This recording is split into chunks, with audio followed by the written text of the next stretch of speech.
Luar Peregrino. Wilson Frungilo Jr. Amor e Equilíbrio Audiobook. Quinta parte. O Passado e o Futuro. Capítulo 27. Nessa mesma noite, Luar se desprende do corpo durante o sono e é levado por Cláudia a um encontro com os espíritos do mal, comandados por Faros, auxiliados por Cegadas e Amós, que o acompanha e que ela acha ter chegado a hora de libertar-se da vida que leva. Já é quase meia-noite quando a Legião dos Corvos decide agir em peso sobre Romildo e seus homens. Até então, Faros, Cegadas e Amós limitavam-se a estabelecer estratégia de ataque, enquanto Enoque, Pórcio, Ludolfo e Osias se incumbiam de manter Romildo e os outros bandidos sob controle, influenciando intensivamente suas mentes doentias e assassinas. Os três dirigem-se, então, em direção a eles e já estão prontos para pôr seus planos em ação, quando ouvem uma voz que os chama. É Cláudia, acompanhada por mais 8 espíritos, que lhes provocam expressões de revolta e ódio. Os das luzes, novamente. Vocês não desistem? Berra Faros, com mais ódio ainda. Insistimos em ajudá-los e trouxemos reforço. Vejam, diz Cláudia, indicando o Luar que, ligado ao corpo adormecido por meio de cordão de luz, aparece pelo lado oposto de onde se encontram e encaminha-se para eles. Você não vai retornar ao seu corpo hoje, imbecil. E sabe por quê? Porque daqui a pouco, não terá um corpo vivo para recebê-lo de volta. Hoje será seu fim como encarnado. Grita Cegadas. Você verá. Romildo e seus homens encontram-se no interior do carro a apenas 100 metros de distância e aguardam que um bar, localizado próximo aos fundos da farmácia, feche as suas portas.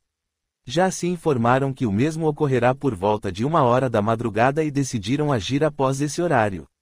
Com a chegada de Cláudia e seus companheiros, os outros espíritos das trevas têm a atenção distraída pela conversa e Cláudia insiste, falando dessa vez a Amós. E, então, Amós pensou bastante no que lhe propus hoje de manhã. A proposta ainda está valendo. Basta querer modificar-se e, ainda por cima, livrar-se da companhia desses seus amigos. Amós, não lhe dê atenção. Grita Cegadas. Essa mulher é traiçoeira e chega a hipnotizar espíritos como você, para depois supliciá-los no fogo dos infernos. O que é isto, Cegadas? Existe maior inferno em que ele possa estar do que ao seu lado. Amós, não ligue para ela. Já lhe disse, não a ouça. Você já pensou bem em tudo que lhe falei, Amós? O anão fica estático e sem palavras. Havia pensado, sim. Estava cansado de tanto ódio que precisava alimentar em seu coração e que, a cada dia, parecia-lhe fugir por entre os dedos. Na verdade, não tinha mais forças para odiar e as lembranças boas de sua infância lhe haviam voltado após as palavras de Cláudia naquela manhã. Sentia saudade do tempo em que era apenas uma criança e que a ingenuidade infantil não lhe permitia ilações a respeito do seu problema físico. Apesar de ter nascido com o corpo disforme, havia encontrado em sua mãe um amor muito acima de suas limitações. E lembra-se, até, que era objeto de muitos cuidados por parte de seus irmãos com corpos perfeitos. Irmãos de sangue que tudo faziam por ele, desde carregá-lo no colo quando não conseguia transpor certas barreiras materiais, quanto palavras de muito amor, endereçadas a ele. Não poupavam esforços para distraí-lo e alegrá-lo. Somente quando atingiu certa idade é que começou a sofrer por causa do seu corpo, naquele momento em que a sexualidade começa a surgir e que o interesse e o amor pelo sexo oposto começa a ocupar a mente já adolescente. E não foi preciso muito tempo para que a revolta lhe tomasse conta do coração. Desencarnou com apenas 30 anos, sem conseguir conformar-se com a sua situação e rapidamente viu-se presa fácil de espíritos aproveitadores da infelicidade do próximo, não lhe permitindo que raciocinasse sobre tudo e, principalmente, que não pudesse, ou melhor, não tivesse a força necessária para voltar-se ao Criador com toda a humildade a fim de poder ser socorrido e auxiliado pelos espíritos maiores. E agora, vislumbra uma oportunidade de libertar-se de todo o sofrimento e lançar-se em direção a uma nova vida. Sim, as palavras de Cláudia haviam-lhe afetado o coração. E é num repente e num misto de coragem e humildade que, com lágrimas nos olhos, responde aquele espírito feminino que lhe lembra a docilidade das palavras de sua adorada mãe. Eu pensei, sim, minha irmã, e já tomei uma resolução. Cláudia sente-se invadir por uma grande e antecipada alegria ao perceber na voz calma e doce de Amós, a perspectiva de uma mudança. E qual é a sua resolução, Amós? Quero uma oportunidade. Então, peça. Nesse momento, Amós ergue os pequeninos e tortos braços para o céu estrelado e, banhado de lágrimas, implora. Deus, meu Pai e Criador. Jesus que, muitas vezes, me embalou o sono, através das palavras de minha mãe, a recitar seus feitos de amor e paz. Socorra-me, eu lhes imploro. Permitam que as bênçãos do perdão e do amor sem fim atinjam meu pequenino peito e preencham o meu coração sofrido e amargurado. Que possa eu renascer quantas vezes forem necessárias neste corpo estropiado, mas que hoje compreendo que era o único que a misericórdia do Pai poderia me conceder, de tão graves devem ter sido minhas faltas no passado. Que o meu espírito possa crescer e que meu veículo carnal apenas lhe seja o sustentáculo na terra. Perdoe-me, meu Deus. Perdoe-me, meu Jesus, perdoe-me, aqueles a quem tanto devo. Mas amparem-me, porque sem o amparo e mãos que me sustentem, não sou nada. Cláudia, seus companheiros e Luar não conseguem conter as lágrimas de tanta emoção nas sinceras palavras de Amós. O que é isso, Amós? Você ficou louco? Berra Cegadas. Vai se entregar a esses traidores. Mas as palavras de Cegadas nem são ouvidas pelo anão que, envolvidos por luzes protetoras, tem a visão dilatada, passando a visualizar uma luminosa estrada a terminar numa redoma de luz. Alguns espíritos, dele conhecidos, lhe esperam nesse caminho e ele, trôpego e balançando o corpo, devido às suas tortas e deformadas pernas, dirige-se célere em direção a esses irmãos, gritando com alegria o nome daquela que reconhece dentre eles. Mamãe! Mamãe! Os espíritos das trevas não conseguem ver essa cena, apenas notando que Amós caminha rápido, gritando pela mãe e desaparece. Mas onde foi parar esse miserável? Brada Cegadas, sem nada entender do que está acontecendo. Ele seguiu o caminho da felicidade, Cegadas. O caminho pelo qual todos vocês deveriam optar, criaturas enfermas e infelizes que são. E somente porque querem, diz Cláudia.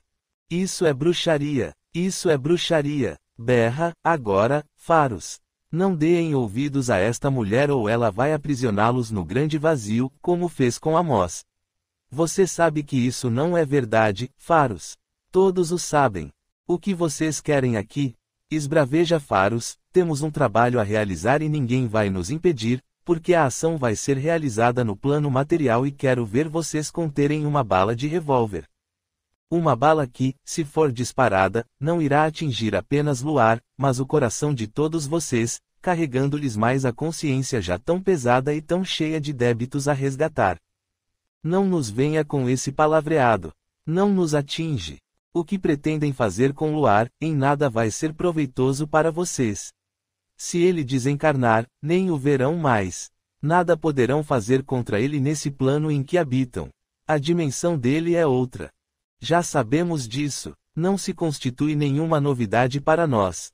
E, então, acontece que ele vai parar de divulgar essa maldita religião. Outros o farão. E nós os liquidaremos também. Pois tenho uma proposta melhor para vocês. Nem queremos ouvi-la. Seria muito bom que a ouvisse porque, tenho certeza, em muito agradará Rufus. Nada que parta de você poderá agradá-lo. Você também o traiu quando uniu a esses, das luzes. Não custa ouvir. Nada queremos de você, a não ser que vá embora. Mas Cláudia não se deixa convencer e fala. Porque acham que Deus permite que façam o que pretendem. Já pararam para pensar? Talvez porque Ele queira que façamos o mal. E você, já parou para pensar nisso? Porque Deus nos deu o livre-arbítrio a fim de que possamos decidir o que achamos melhor para nós. Tudo bem, o mal é o melhor para nós. O que nos faz sofrer não pode ser o melhor para nós, Faros. E você já ouviu que não estamos sofrendo. Como não estão sofrendo? Você, por exemplo, não sofre por medo de Cegadas. Não sofre por medo de Rufus. E ousaria dizer que isso é mentira. Falaria na frente de Cegadas que não tem medo dele. Falaria isso na frente de Rufus. Responda-me. Ora, cale-se. Faros percebe aonde Cláudia quer chegar e treme só em pensar.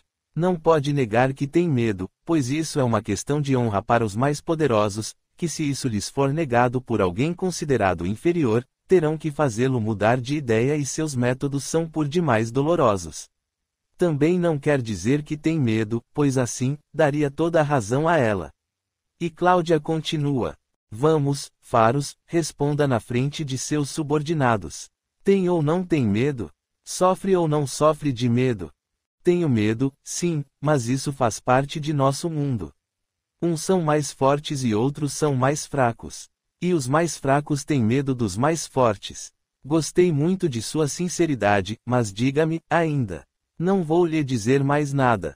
Não me pergunte mais nada. Apenas gostaria que me respondesse o que acontece quando alguém sente medo de outrem. Ele deve sentir muito ódio de quem o coloca sob esse sentimento de opressão, não, Faros? Já disse que não vou lhe responder mais nada. E quem tem medo e ódio, Faros? Por acaso é feliz? Felicidade é sinônimo de paz e na paz não há lugar para o medo e para o ódio. Pessoal, não deem mais ouvidos a ela e vamos trabalhar. Temos muito que fazer essa noite. Voltemos ao nosso alvo principal. Bonito esclarecimento, Cláudia, diz Luar que, até aquele momento, permanece calado. Fruto da lógica, Luar. A lógica é uma grande ferramenta da doutrina espírita. Você tem razão, mas o que devo fazer agora, Cláudia? Volte para seu corpo, Luar. Vamos lhe ajudar, mas preciso que se recorde, assim que despertar, da expressão, direção norte. Direção norte. Isso mesmo. Capítulo 28. Luar desperta e, apesar de não se lembrar de nada, uma palavra lhe martela a mente como da outra vez, na casa de Clovis, direção norte, Luar, direção norte. Chegou a hora novamente, direção norte. Devo partir outra vez, decide. Veste sua roupa, guarda ainda alguns pertences na mochila e, como estava dormindo no recinto da farmácia, caminha até onde seu Medeiros descansa e o acorda, pedindo-lhe silêncio.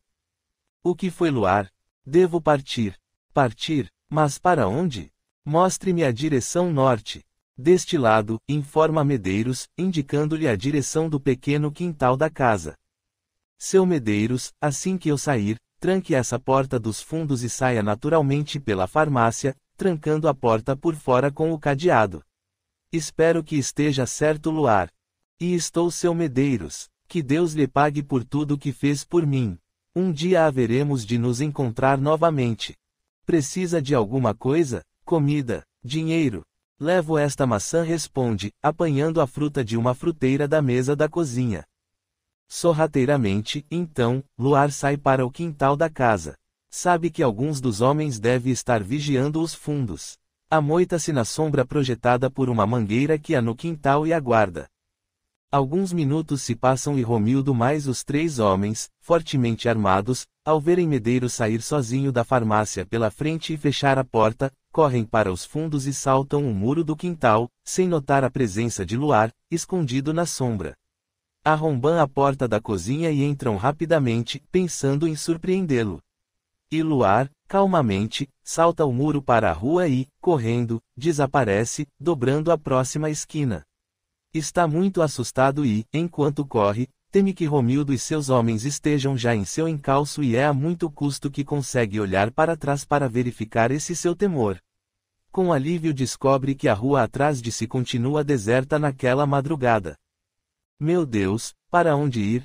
E seu Medeiros? Onde estará neste momento? Pensa, agora apenas andando depressa, pois já havia corrido cerca de umas 12 quadras, sempre dobrando esquinas num verdadeiro zigue-zague. Muito cansado pela corrida e também pela tensão dos últimos momentos, deixa-se encostar em uma parede, procurando retomar o fôlego. Nessas alturas, devem estar à minha procura, pensa. E não posso ficar aqui encostado, pois podem passar por esta rua. Preciso encontrar algum lugar para me esconder. Pensando assim, continua a andar, zigue-zagueando pelas ruas por cerca de uns 20 minutos, até que chega a uma esquina onde uma placa pregada na parede de uma casa lhe chama a atenção pelo que nela está escrito. É o nome daquela rua, Duque de Caxias, que lhe traz à memória a conversa de Armando com Medeiros naquela tarde quando aquele lhe havia passado o seu novo endereço. Que número era mesmo? Pensa. 712. Sim, é isso. 712. Seu Armando mora nesta rua.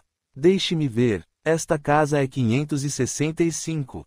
Os números pares estão na calçada em frente e a numeração cresce naquela direção. Deve estar perto. Vou até lá. Quem sabe? Pensando assim, Luar, cuidadosamente desce mais uma quadra e meia, encontrando o número procurado e tem uma grata surpresa. Algumas luzes se encontram acesas na casa e ouve vozes. Deve ser Armando e Adilson que estão conversando, fala Luar, consigo mesmo, mas me parece haver mais pessoas lá dentro. Há a voz de uma mulher que deve ser da esposa de seu Armando. Daí, Luar percebe não ser Adilson que ouvira. Parece a voz de seu Medeiros. Será que ele veio até aqui, quando saiu da farmácia? Vou bater a porta, decide, abrindo com cuidado o pequeno portão de madeira que dá acesso a um jardim à frente da residência e já está se aproximando da porta quando ouve o som do motor de um automóvel que parece aproximar-se. Como a casa possui um corredor do lado direito, esconde-se ali, protegendo-se da luz de um poste de iluminação, pela sombra de uma das paredes. Nesse momento, o carro estaciona defronte da casa e reflexo de luz azul e vermelha no muro à sua frente, lhe dão a conclusão de tratar-se de uma viatura policial. Ouve homens entrando, batendo a porta e serem atendidos por Armando e Medeiros, que é quem mais conversa com os policiais. Está tudo sob controle, seu Medeiros, informa um dos policiais. Chegamos logo em sua farmácia, mas já não havia mais ninguém e, pelo que pudemos rapidamente apurar, não mexeram em nada e nem devem ter roubado nada, também. Apenas arrombaram a porta da cozinha e nós procuramos fechá-la, agora, da melhor maneira possível. Encontramos uma corrente com um cadeado e aprendemos com essa corrente numa fenda que havia na fenda da outra folha da porta. A chave está aqui. Pois eu lhes agradeço muito. Só não conseguimos entender uma coisa, seu Medeiros. O quê? O porquê dessa invasão em sua casa. Pareciam estar procurando alguém, talvez por mim. Sim, mas como o senhor mesmo nos disse, eles viram quando o senhor saiu da farmácia e se dirigiu então para os fundos. Se procuravam pelo senhor, não precisavam arrombar a porta dos fundos e entrar em sua casa, já que sabiam que o senhor lá não mais se encontrava. Hoje à tarde, quando estivemos em sua farmácia, havia uma outra pessoa que o senhor nos informou ser o seu sobrinho. Onde está ele? Seu Medeiros não perde o controle e mente para os guardas. Meu sobrinho viajou esta noite. Um parente dele passou na farmácia e o convidou a acompanhá-lo até a capital a fim de visitar outros parentes. Não sei quando ele vai voltar. Armando percebe algo de estranho nessa conversa de Medeiros, mas prefere calar-se. Confia no amigo e sabe que se ele estiver mentindo deve ser por algum bom motivo. Gostaria de conversar com o seu sobrinho quando ele voltar de viagem, seu Medeiros. Talvez esses homens que invadiram sua casa estivessem atrás dele. O senhor conhece bem esse seu sobrinho? Bem, já fazia um bom tempo que não o via, mas sempre soube ser uma excelente pessoa. Não creio que esteja metido em algum tipo de encrenca. Nunca se sabe, seu Medeiros, nunca se sabe. Bem, nós vamos embora. O senhor gostaria que o acompanhássemos até sua casa? Não será preciso. Ainda ficarei aqui com Armando por mais algum tempo. De qualquer maneira, diz um dos policiais, até que amanheça um dos nossos homens ficará de plantão bem próximo de sua farmácia. Pois eu lhes agradeço muito. Que Deus lhes pague. Vamos indo, agora, seu Medeiros. Mais uma vez, muito grato por tudo. Até outro dia. Boa noite, despede-se Medeiros dos policiais, que entram na viatura e partem. O que está acontecendo? Pergunta Armando, preocupado. Vamos entrar. Vou lhe contar, mas peço-lhe segredo de tudo o que eu disser. Tudo bem, concorda Armando. Nesse momento, Luar sai de onde se encontra escondido e aparece para Medeiros e Armando. Luar, espanta-se o farmacêutico. Você estava escondido aí? Meu Deus, que bom ver você de novo. Estava muito preocupado. E os homens o abraçam com muito carinho. E Adilson, seu Armando? Está dormindo. Tomou um belo prato de sopa, preparado por sua tia, tomou um banho, dei-lhe algumas roupas e dormiu. Estava muito cansado. Que bom! Mas diga-me, Luar, não chegaram a vê-lo quando fugiu? Não, seu Medeiros. Assim que entraram na casa do senhor, eu saltei o muro e fugi. Foi por sorte que vi o nome desta rua e lembrei-me do endereço que seu Armando lhe deu esta tarde. Mas foi muito bom, mesmo. Bem, vamos entrar. Venha, Luar. Vou lhe servir alguma coisa para comer. E os três entram na casa. Medeiros, então, conta, auxiliado por Luar, tudo o que está acontecendo com ele. Quer dizer que você ficou hospedado na casa do Clovis? Sim. O senhor o conhece? Oh, sim. Inclusive, ele esteve aqui e o acompanhei e a sua esposa, Alice, até a prisão onde se encontra preso o irmão dela. Agora me lembro que Dona Alice falou que iria apanhar alguém para acompanhá-los. Isso mesmo, mas, o que poderíamos fazer por você, Luar? Acredito que, agora, só me resta continuar viagem. Não posso arriscar a me encontrar de novo com esses policiais. Iriam me fazer muitas perguntas. Penso que devo partir. Mas precisamos pensar para onde você poderia ir. Não pode sair aí pelo mundo. Teremos que encontrar alguém que o acolha em alguma outra cidade. Escute, Luar, pergunta Armando, você não conseguiu ainda lembrar-se de nada. Nada, seu Armando. Minha mente está vazia com referência ao meu passado. Que problema, hein? Um problema, sim, mas tenho muita confiança em Deus e sei que, mais cedo ou mais tarde, minha memória retornará e aí tudo se resolverá, diz Luar, lembrando-se do que lhe dissera Cláudia.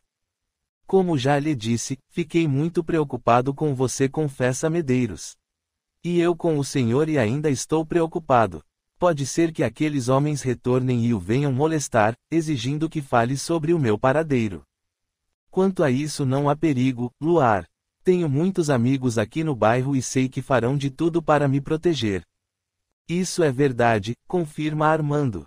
E eu estarei sempre por perto. Fique tranquilo. Os três conversam por mais uma hora, tentando descobrir uma saída para Luar, até que Medeiros tem uma ideia. Sabe, Luar, conheço muitas pessoas e estou pensando em recomendar você a um amigo que mora numa cidade não muito longe daqui. Ele possui uma fazenda e penso que lhe fará bem se passar uns tempos por aquelas bandas. Talvez lá, a paz do campo o auxilie na recuperação de sua memória.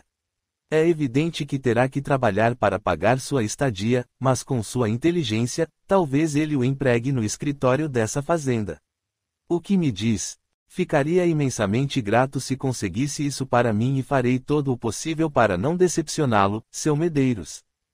Disso tenho certeza. Vou telefonar para ele e você leva uma carta de apresentação. E eu lhe dou o dinheiro para a passagem, Luar, diz Armando. Gostaria que me emprestasse. Quando começar a trabalhar, terei condições de pagá-lo. Não se preocupe com isso, Luar. Será um presente. Pretendo telefonar assim que raiar o dia, diz Medeiros. Bem, acho que devemos descansar, agora, Luar, você pode se deitar aqui neste sofá, Medeiros, vou lhe arrumar um colchão. Penso que não seria prudente voltar para sua casa a esta hora. Não se sabe o que aqueles homens poderão estar pretendendo. Além do mais, há um policial vigiando a casa até o amanhecer. Eu aceito, sim, Armando. Senhor Armando, fala Luar, gostaria de poder tomar um banho, se fosse possível. Tenho roupas limpas em minha mochila. Perfeitamente, Luar, e se quiser fazer a barba, fique à vontade. Muito obrigado. Venha então, vou lhe mostrar o banheiro. Capítulo 29. Nesse exato momento, Romildo e seus capangas encontram-se no carro, estacionado numa rua bem longe dali. Mas que diabos! Vocifera Romildo. Nós o perdemos de novo. Estávamos com tudo planejado. A polícia chegou bem na hora, comenta Rubens, um dos bandidos. Mas mesmo que não tivesse chegado, o homem sumiu, evaporou. Como pôde desaparecer? Pergunta Aldo. O Soares estava vigiando o fundo da casa. Mais uma falha nossa. Quando pulamos o muro, Soares deveria ter continuado a vigiar do lado de fora. O rapaz deve ter ficado escondido no quintal e, assim que pulamos e entramos na casa, ele deve ter saltado para a rua e fugido. Só pode ter acontecido isso mesmo. Fomos uns incompetentes. Temos que encontrá-lo rápido. Mas onde iremos procurá-lo? Não tenho a mínima ideia. Será que ele não voltou para a farmácia? Não, ele não é tolo de fazer uma coisa dessas. Já que ele não é nenhum tolo e disso sabemos, pois já conseguiu nos escapar por 2 vezes, talvez chegue à conclusão que achemos que ele não seja tolo de retornar à farmácia e que lá chega ao lugar mais seguro para ele. Que confusão, hein, Aldo? Diz Rubens. Mas ele tem razão, diz Soares. Talvez ele tenha voltado para a farmácia, sim. Pois eu penso que ele deve estar refugiado naquele albergue, lá na igreja. Bem pensado, Rubens, concorda Romildo. Penso que deveríamos começar por lá. E o que estamos esperando? Dizendo isso, Romildo põe o carro em movimento e rumam para a igreja, no centro da cidade. Estou lhe dizendo que ele não voltou aqui, diz Mário, o sacristão, já irritado com tanta insistência de Romildo. E por que não posso dar uma verificada? E se ele entrou aqui sorrateiramente? Sem possibilidades. Não posso molestar as pessoas que estão dormindo aqui. Se quiser, espere até de manhã bem cedo e poderá verificar quem sai daqui.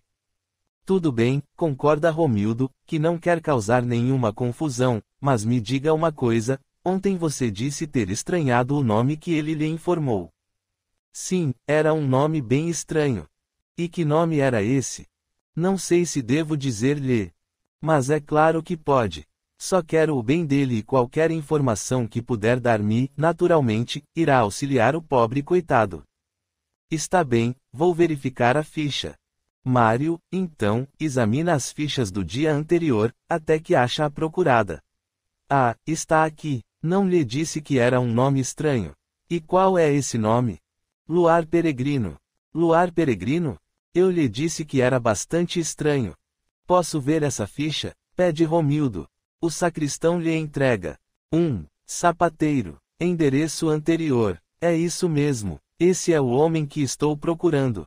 Bem, vou ficar pelas imediações. Quero ver os homens saindo daqui. Se o senhor quiser, há um hotel bem aqui na frente. Se hospedar lá, poderá ver a saída sem sair do hotel, desde que consiga um quarto com vista aqui para a praça, o que não acho tão difícil, pois esse hotel sempre tem poucos hóspedes. Obrigado pela atenção. Vou ficar pela praça. Tudo bem. Romildo sai da entrada do porão da igreja e reúne-se com seus homens. Vamos ficar de olhos semi-aberto. Quando amanhecer, todos sairão da igreja. Certo, responde Rubens. Tomara que ele esteja aqui. E se não estiver? Voltaremos à farmácia. São 7 horas da manhã e os andarilhos começam a sair do albergue. Fiquem atentos, pede Romildo. Os homens saem em fila. Vejam, não é ele? Parece que sim, diz Romildo.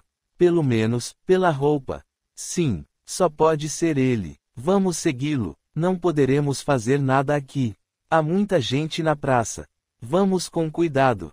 Dizendo isso, Romildo põe o automóvel em funcionamento e sai bem devagar. Rubens, por sua vez, conforme combinado, não se encontra no carro. Vai caminhando a certa distância. O homem anda calmamente e sai da praça, dirigindo-se até uma rua transversal.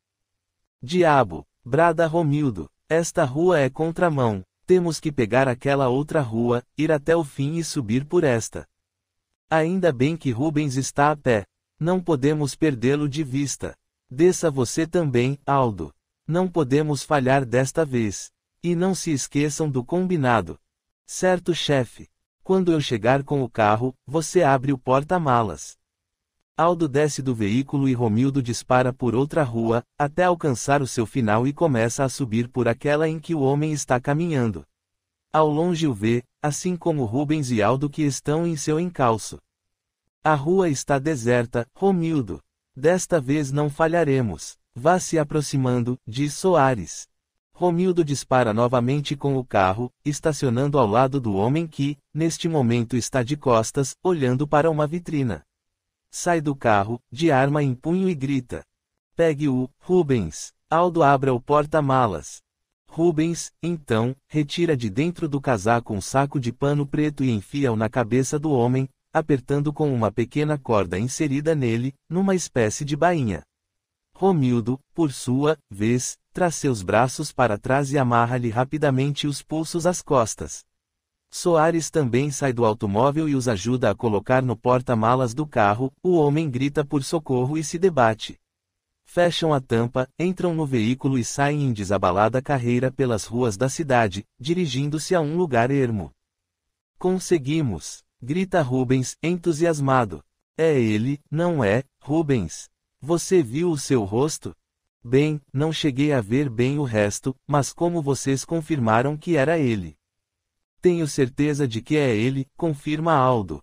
É ele, sim. Foi muito ingênuo, comemora Romildo, estacionando o carro num lugar descampado, bem longe da cidade. Venham, vamos tirá-lo de lá. Os homens descem do veículo e abrem o porta-malas, retirando o homem que ainda se debate e pede por socorro. Sentem-no aí no chão e descubram seu rosto. Aldo faz o que Romildo lhe ordena. O que querem de mim?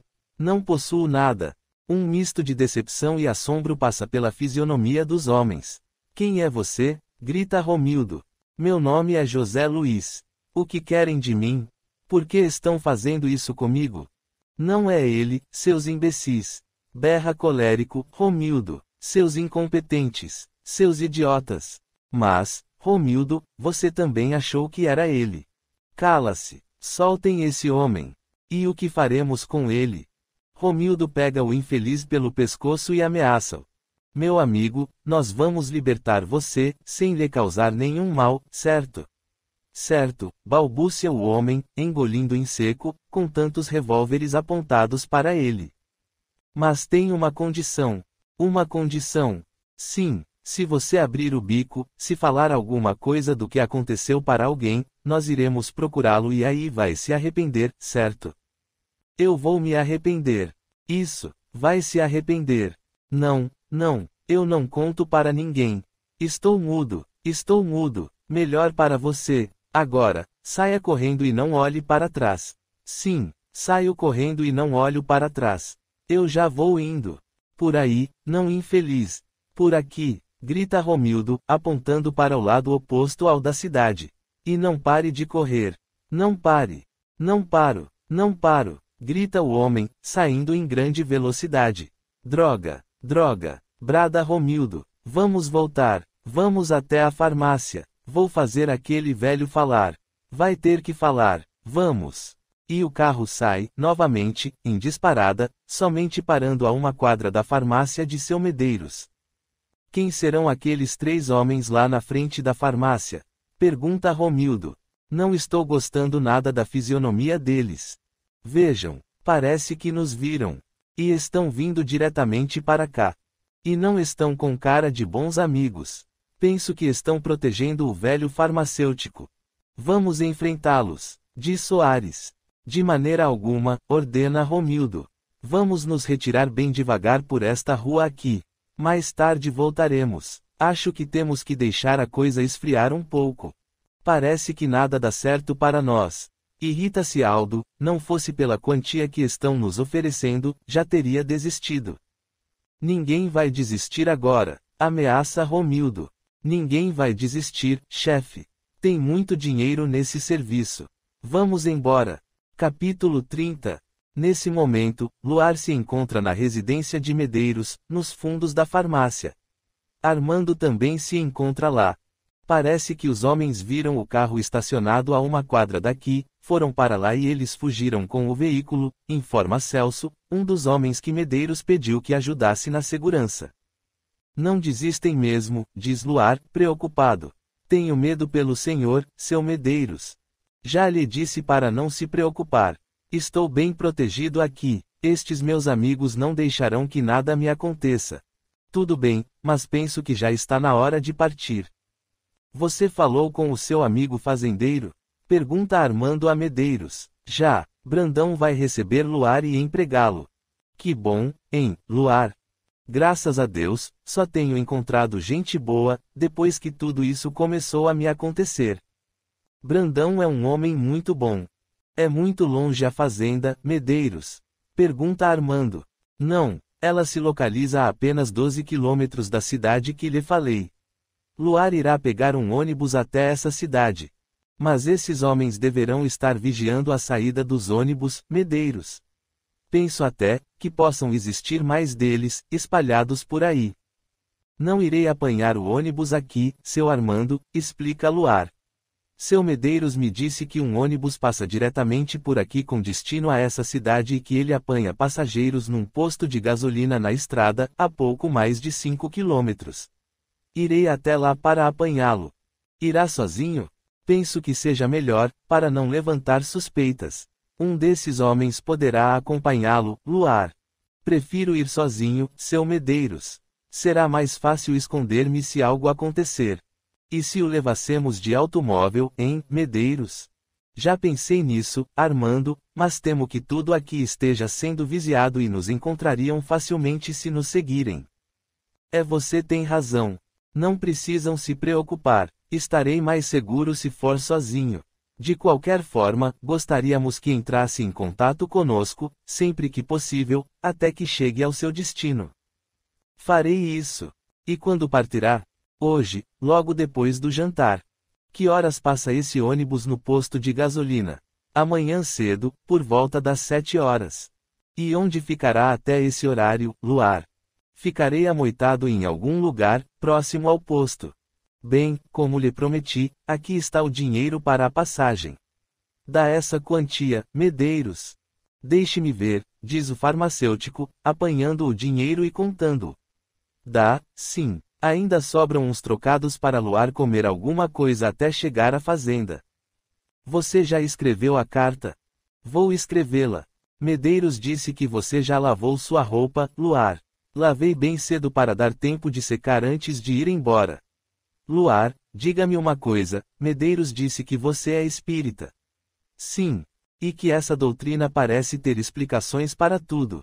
Sim, desde que estejamos dispostos a aceitar as suas verdades sem vaidade, sem orgulho e sem egoísmo.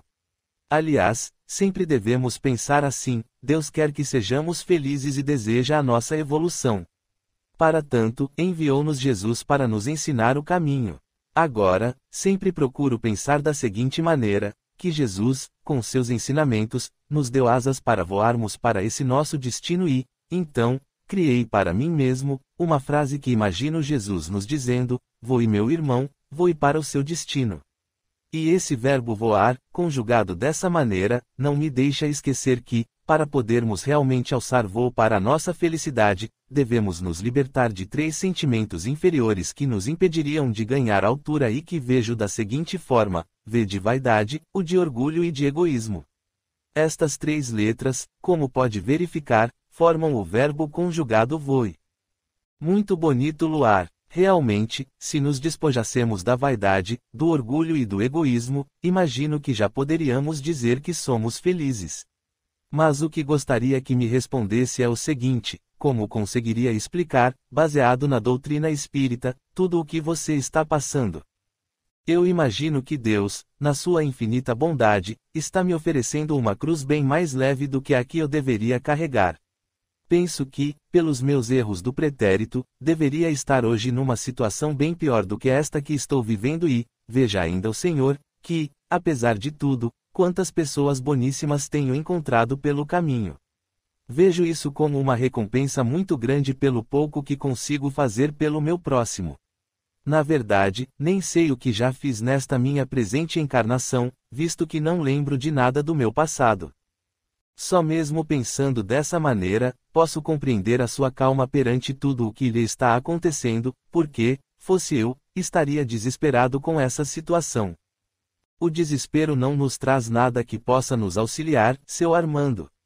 O desespero é exatamente contrário à fé que devemos ter em nosso Criador, que nada nos deixa faltar. Se o Senhor prestar atenção nas pessoas, verificará que o desespero é mais facilmente sentido por aqueles que não têm fé. Por aqueles que nunca ou quase nunca se lembram de Deus. Por aqueles que não estão acostumados a orar nos momentos difíceis. Enfim, por aqueles nossos irmãos que têm a sua mente voltada mais para a matéria, pela sua posse exagerada e doentia. Isso é verdade. O pobre de matéria é o que sofre menos. Certa feita li um conto que se intitulava Feliz daquele que pouco necessita, e esse escrito relatava uma grande verdade. Mas você acha, então, que deveríamos nos desfazer de nossos bens para sermos felizes? De maneira alguma, seu Armando. Imagine, por exemplo, um rico industrial. Ele não deve se desfazer da indústria e de todos os seus bens, porque dele dependem muitas vidas. Seus operários necessitam dele para que ele administre a indústria e, com isso, possam ganhar o salário para alimentá-los e a sua família. Nem deve esse industrial deixar de adquirir produtos que, dentro de suas possibilidades, lhe tornem a vida mais cômoda e para seus familiares, porque comprando, ele estará ajudando outras empresas e, por consequência, seus empregados e seus familiares. O que eu quero dizer é que mesmo esse rico empresário também deverá se preocupar em ter pouca necessidade, ou seja, ser feliz com pouco. Que ele não deve se escravizar a essas comodidades, que não deve se escravizar à forma simplesmente externa das coisas e que, se preciso for, consiga viver feliz sem nada disso. O Senhor está me entendendo. Estou entendendo sim. Que todas as pessoas, sejam ricas ou pobres, materialmente falando, sejam ricas espiritualmente. Que procurem ser felizes com seus cônjuges, com seus filhos, com as pessoas que os cercam. Porque a felicidade e a tristeza estão no mundo para todas as pessoas. Depende somente delas, pois umas querem ser felizes e outras preferem ser infelizes. Em todos os acontecimentos da vida sempre haverá lugar para a felicidade e para a infelicidade. Você deve ser feliz, então. De certa forma, sim, pois reconheço a preocupação de nosso Criador para comigo. Posso, apenas, neste momento, estar preocupado, mas feliz com a maneira com que as coisas se encaminham. Com que as coisas se encaminham, Luar? Pergunta Armando, referindo-se às dificuldades das últimas e das prováveis próximas horas. Vou lhe explicar melhor. Como já disse, encontro-me preocupado, mas, ao mesmo tempo, feliz por ter feito amigos tão bons em tão pouco tempo.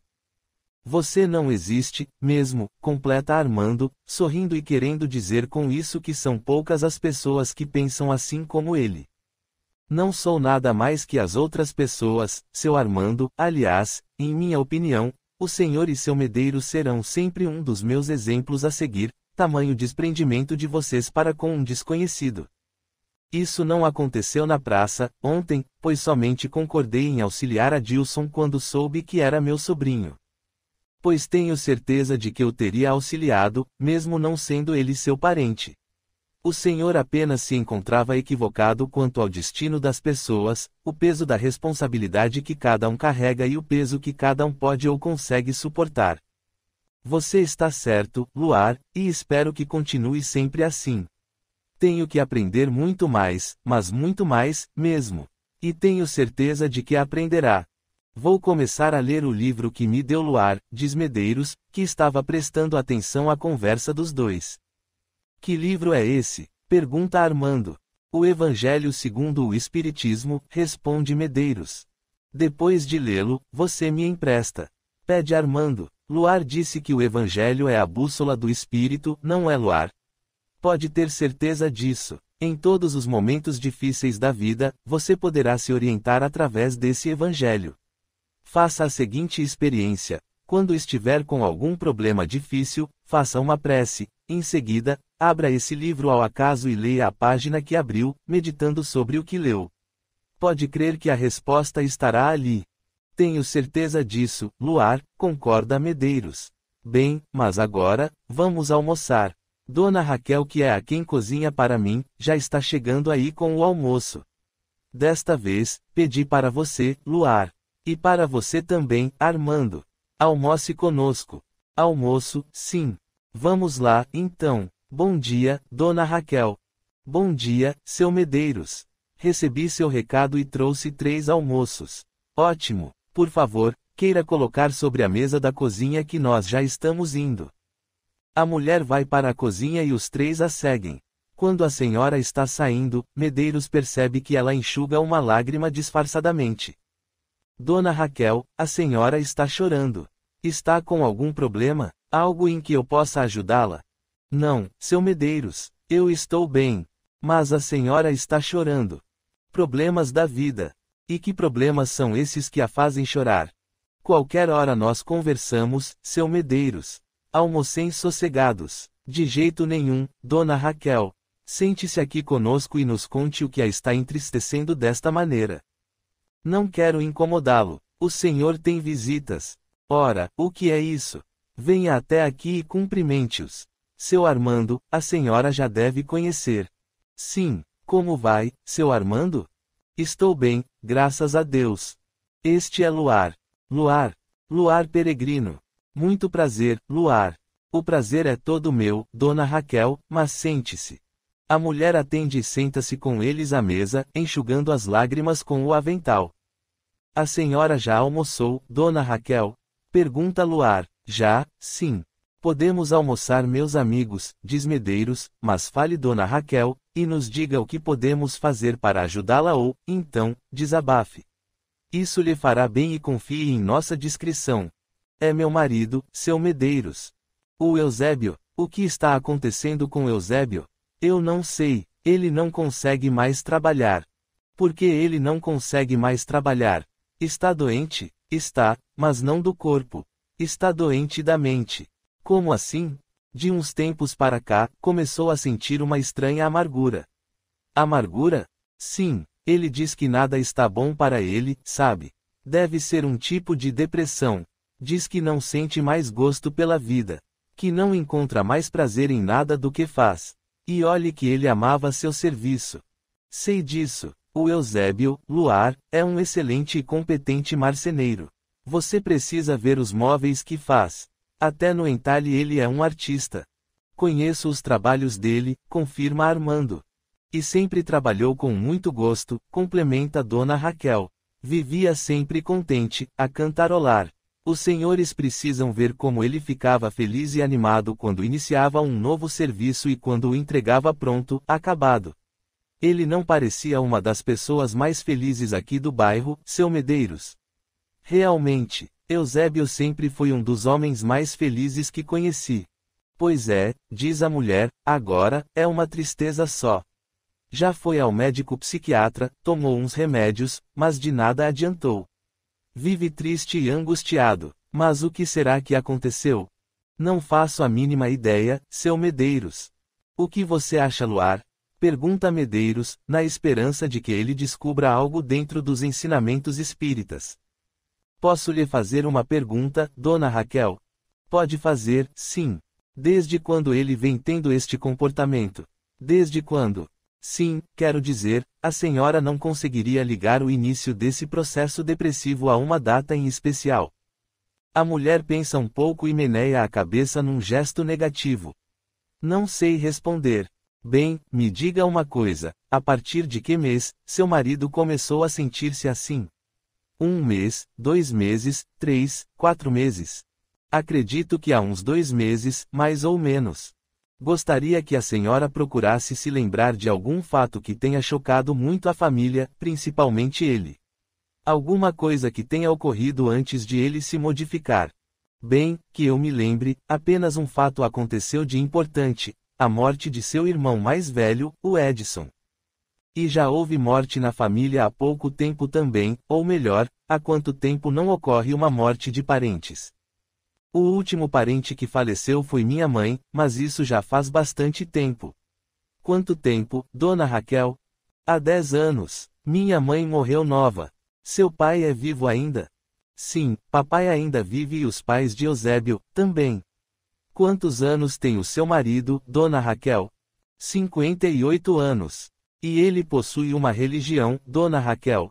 Digo, uma religião que ele siga de verdade. Não. Meu Eusébio é católico, mas quase não frequenta a igreja. Para falar a verdade, ele não vai à igreja. Para falar a verdade, ele não vai à igreja já faz muitos anos. Ele se entrega a orações, quero dizer, faz uma prece ao deitar-se, ou coisa parecida. Não, meu marido é um homem muito bom, capaz de tirar a própria camisa para dar a um necessitado, mas não se interessa por Deus ou por coisas religiosas. Ele é um homem muito bom, sim, Luar. Entendo. O senhor entende? Sabe o que ele tem? Luar é espírita, dona Raquel. Já ouvi falar muito disso. O senhor acha que ele tem algum encosto? Penso que não, minha senhora. Penso que o problema é dele somente. E o que se pode fazer? Há alguma maneira de ajudá-lo? Penso que sim. Eu poderia conversar com ele. Lógico que pode. Vou lhe pedir que venha até aqui. Ou o senhor gostaria de ir até lá? Peça-lhe que venha aqui, dona Raquel, pede Medeiros. Poderá vir agora? Pode sim, responde Luar. Capítulo 31. Boa tarde, seu Medeiros, cumprimenta Eusébio, entrando na farmácia. Minha esposa me pediu que falasse com Luar. Ele está? Está sim, Eusébio. Queira entrar. Por favor, me acompanhe. Medeiros percebe que Eusébio não se encontra bem. Tudo em sua fisionomia é angústia e aflição. Luar, este é Eusébio. Boa tarde. Gostaria de conversar um pouquinho com o senhor, se me permite. Oh, sim. Minha Raquel me disse que poderia me ajudar. Tenho certeza de que posso ajudá-lo a se ajudar, seu Eusébio. Tudo dependerá muito do senhor. Farei qualquer coisa que me pedir Luar. Não aguento mais viver deste jeito, sem ânimo para nada, sabe? Devo estar muito doente, seu Medeiros. Não sei o que acontece comigo. Já fui ao médico e ele está tentando descobrir o que tenho, mas está muito difícil. Seu médico deve estar no caminho certo, seu Eusébio, diz Luar, e não pretendo, de forma alguma, ser melhor que ele, mas é que quando sua esposa nos falou do Senhor, senti uma intuição muito grande.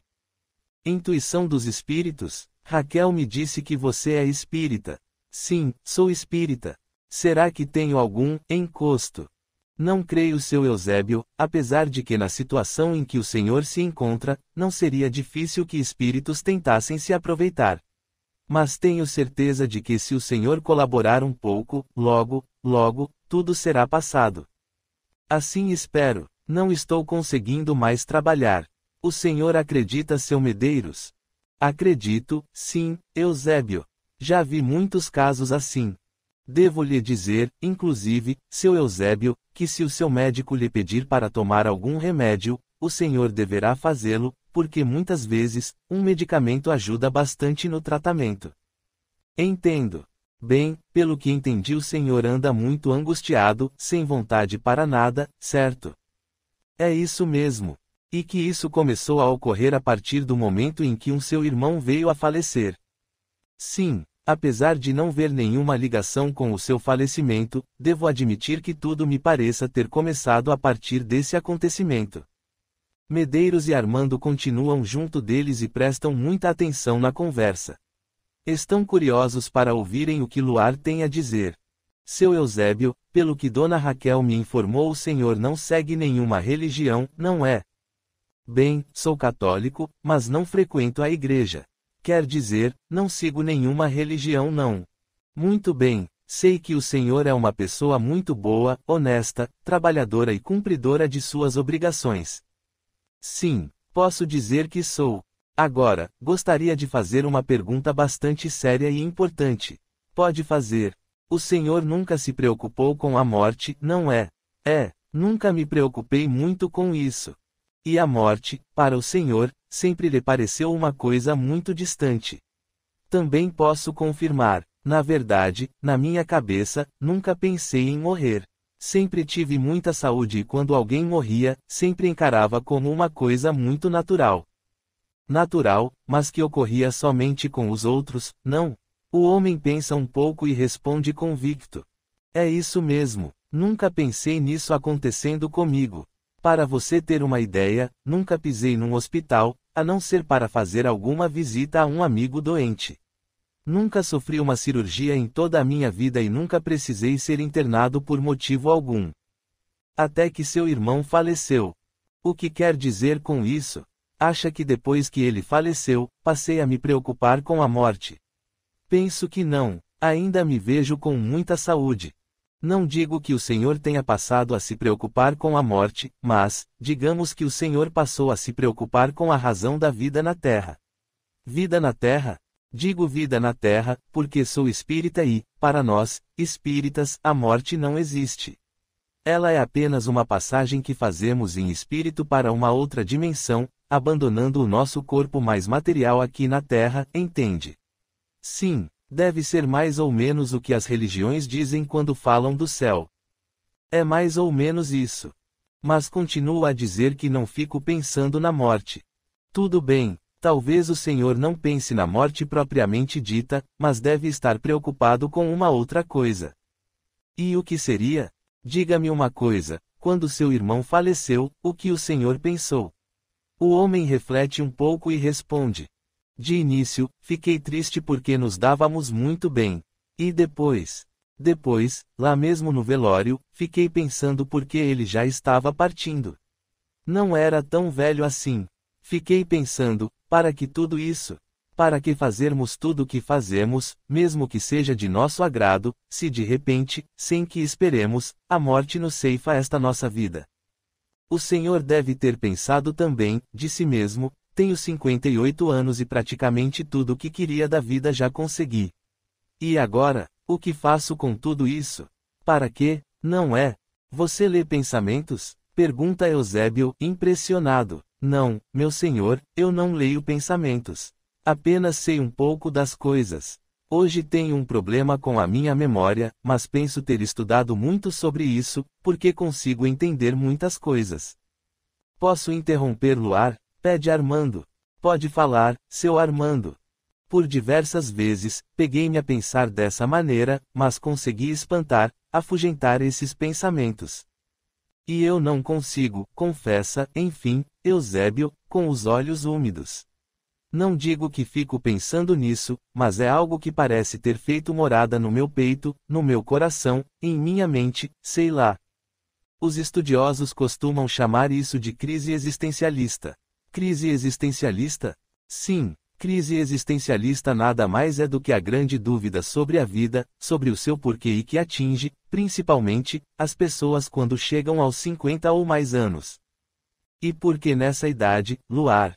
Porque os homens se encontram muito ligados a essa medição do tempo que conhecem na Terra e 50 anos é uma idade que lhes denota o início da velhice. Tem a conotação de metade de um século. 50 é um divisor do número 100 que lhes parece muito grande. Você está dizendo uma grande verdade. E agora que falou sobre o assunto, devo confessar que já me passou pela cabeça a seguinte ideia quando estou trabalhando e, como já lhe disse, não é praticamente um pensamento com palavras, mas parece um estado de espírito, para que continuar com tudo isso se a morte pode chegar a qualquer momento. Era isso que eu precisava ouvir do Senhor. E tem remédio para esse mal? Porque eu considero um grande mal. Existe um remédio muito eficaz, seu Eusébio. E qual é, Luar? Interessar-se pela morte. Como? Interessar-me pela morte? Não da maneira como o Senhor possa estar imaginando. E como seria isso? Procurar entendê-la, encará-la de frente, saber o porquê e a que ela leva. Entendo o que você quer dizer, mas entendê-la como? Pensar que ela pode nos levar a um céu ou a um inferno. Eu não diria isso, seu Eusébio, porque essa história de céu e inferno é algo que precisa ser muito bem entendida. As coisas não são assim tão simples. Mas quem ou qual religião poderia explicar tudo isso de maneira correta? Ou melhor, existiria alguém ou uma religião com capacidade para tamanha explicação? Existe, seu Eusébio. Seria o Espiritismo. Vamos dizer que, a princípio, seria o seu próprio raciocínio lógico. Meu raciocínio lógico? Sim, diga-me uma coisa, o senhor acredita na existência de Deus? Na existência de Deus eu acredito, sim. Não sei e nem imagino que alguém possa descrevê-lo, mas acredito, sim. Afinal de contas, algo superior deve ter criado tudo isso. Aliás, é interessante, algumas pessoas, inclusive pessoas do mundo científico, dizem que o universo formou-se sozinho, de uma grande explosão. E explosão de que se não existia nada? Penso que somente uma inteligência muito superior pudesse fazer algo assim. E, além do mais, quem somos nós, com a nossa pobre inteligência para entender algo dessa natureza? Pois muito bem, seu Eusébio, partindo, então, do princípio de que Deus existe, torna-se evidente que ele não iria criar um ser inteligente para depois exterminá-lo sem nenhum motivo para tanto, eis que o homem vem evoluindo não só fisiologicamente como moralmente. Também não podemos crer na existência de um prêmio chamado céu e uma punição eterna denominada inferno, pois senão, haveria aí uma grande injustiça por parte do Criador, se compararmos um pecador que morre com idade madura e vai para esse inferno, com um bebê que morre em tenra idade e não teve oportunidade de demonstrar-se, vivendo até essa mesma idade madura, teria merecimento para ir para um céu que, pelo que ensinam muitas religiões, é um lugar de gozo eterno, para, onde dizem, vão os bebês que não têm pecados. Meu Deus, nunca havia pensado nisso. Pois é, além do mais, não há como a criatura dar saltos e, por isso, não é uma idade média de apenas cerca de 60 e poucos anos de vida ou 70 e poucos, que sejam que dará condições ao homem de chegar até Deus. É lógico que tudo está na medida certa e o espírito, após a morte do corpo, irá habitar, numa outra dimensão, um local que lhe seja apropriado, de acordo com as suas tendências. Os maus, logicamente, por afinidade, serão atraídos pelos maus e os bons, pelos bons. E os locais de moradia desses espíritos também estarão de acordo com as suas vibrações mentais. Para os bons, locais de mais tranquilidade, para os maus, o convívio com os de mesma mentalidade. E isso, em escalas próprias com as condições de cada um. Quer dizer que acredita que quando o nosso corpo morre, vamos para um local que tem a sua estrutura de acordo com o que somos. É bastante lógico, não é? Além do mais, se não houvesse uma continuidade após a morte do corpo físico, de que adiantaria para o espírito encarnado ser bom? Que recompensa ele teria se tudo acabasse com a morte? Estariam sendo beneficiados aqueles que somente gozaram os prazeres da vida material, mesmo à custa de seus irmãos, não acha? Pois se tudo terminasse com a morte, não teriam que arcar com as consequências de seus atos. E vocês falam em reencarnação também, não? Sim, uma maneira de resgatar os nossos débitos junto àqueles que nos são credores. Uma maneira de trocarmos ódio por amor e se não nos lembramos, é porque seria muito difícil aceitarmos conviver com aqueles a quem odiamos ou por quem somos odiados. Bastante lógico, sim. Diga-me, Luar, onde poderia estudar mais sobre esse assunto?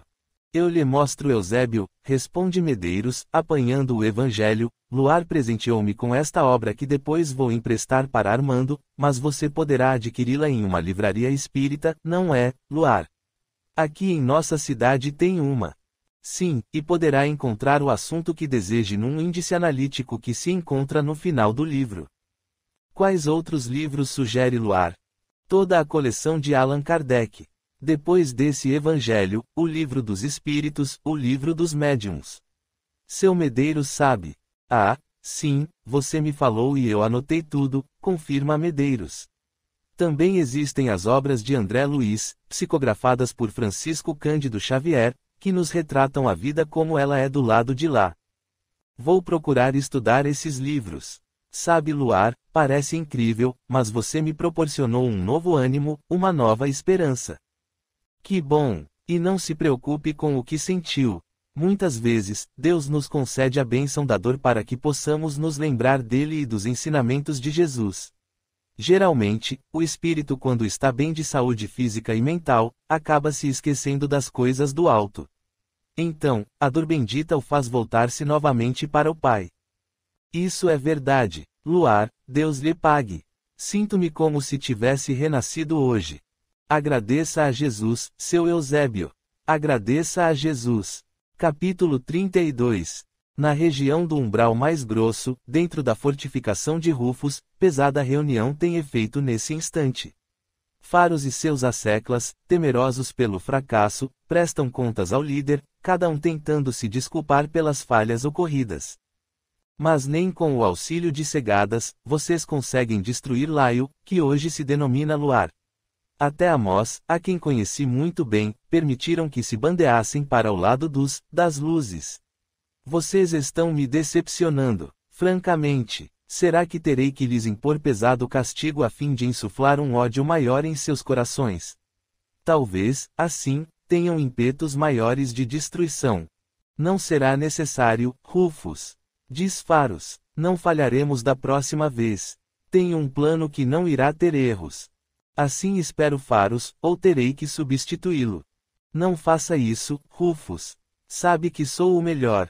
Era o melhor. Muitos outros já estão sendo preparados e sinto que já possuem condições de cumprir uma missão muito melhor, de maneira muito mais eficaz. Já lhe disse que não falharemos desta feita. E que plano mirabolante teria você agora? Penso que aqueles homens comandados por Romildo é que estão falhando. São cuidadosos demais. E o que pretende fazer? Pretendo acionar Paulo, o cunhado de Luar que quer eliminá-lo. Esse tenho certeza, terá mais condições de levar o nosso plano a pleno êxito.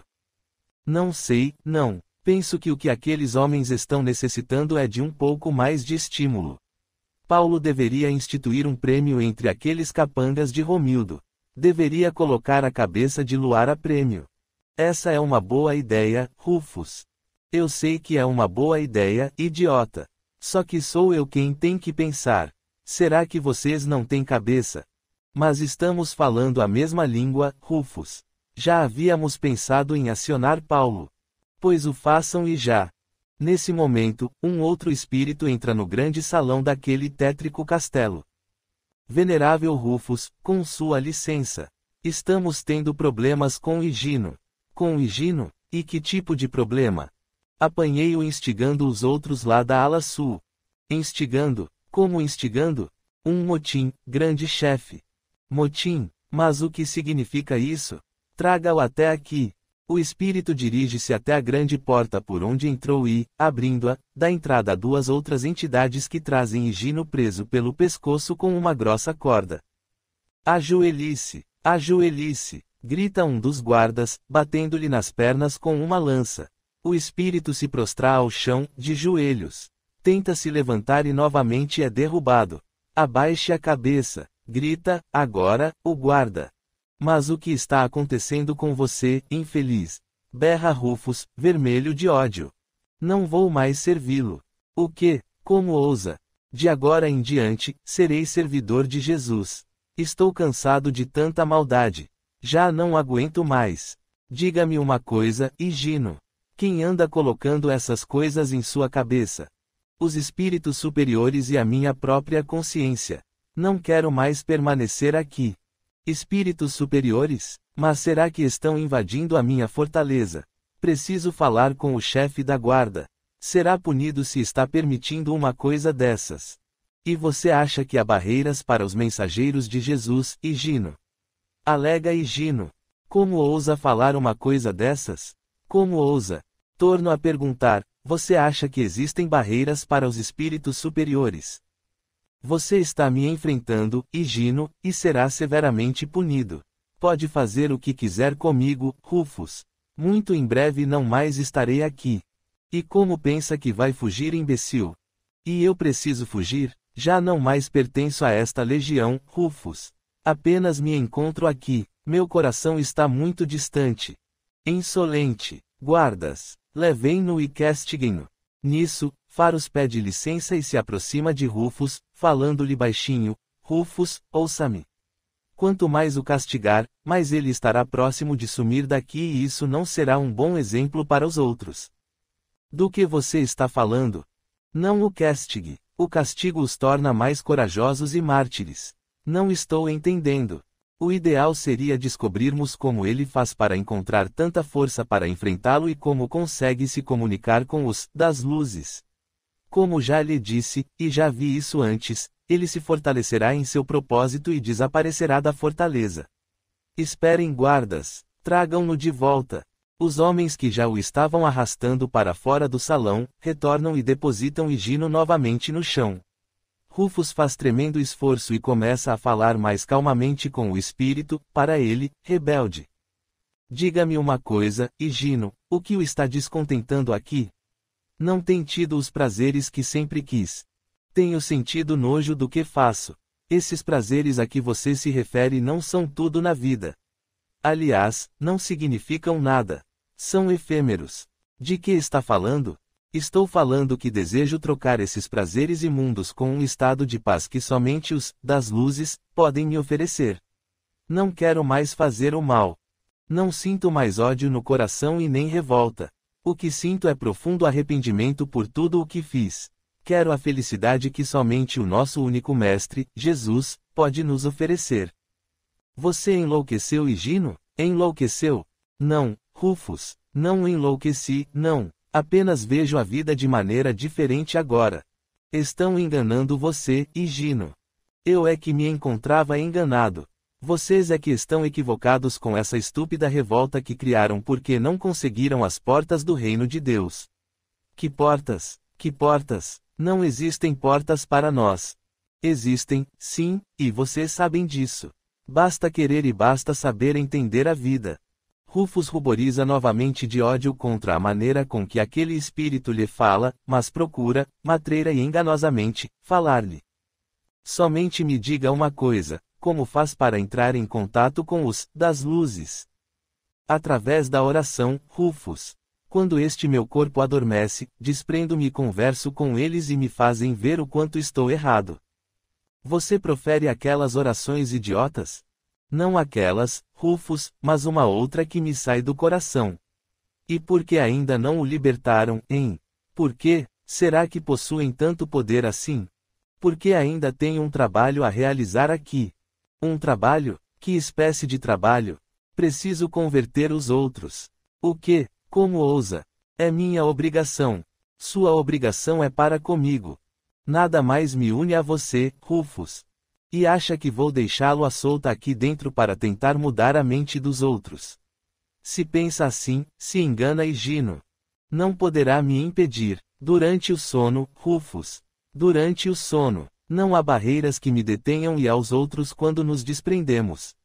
Nem você, sua vibração não lhe permite que intervenha conosco. Você disse, conosco, quer dizer que há mais envolvidos nisso.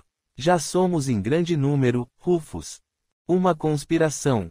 Digamos que uma conspiração em favor do bem e de todos vocês porque, aos poucos, iremos vencê-los a todos. Guardas, levem-no. Explode, enfim, Rufus. Prendam-no no calabouço e cuidem para que não durma mais.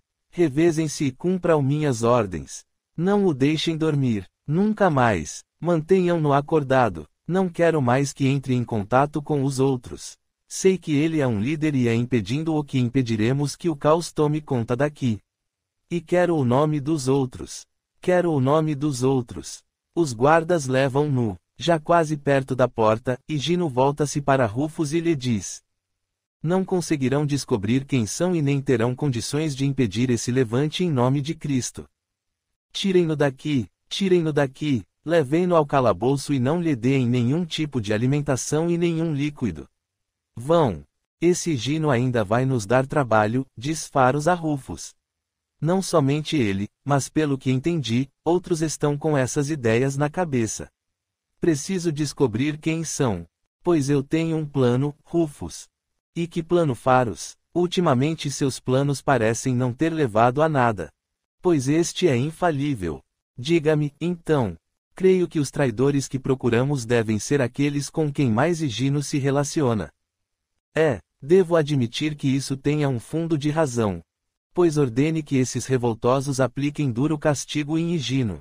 Tenho certeza de que aqueles que estamos procurando se negarão a cumprir essa ordem. Será? Tenho certeza. Mas será que perderam o juízo? Também tenho certeza disso.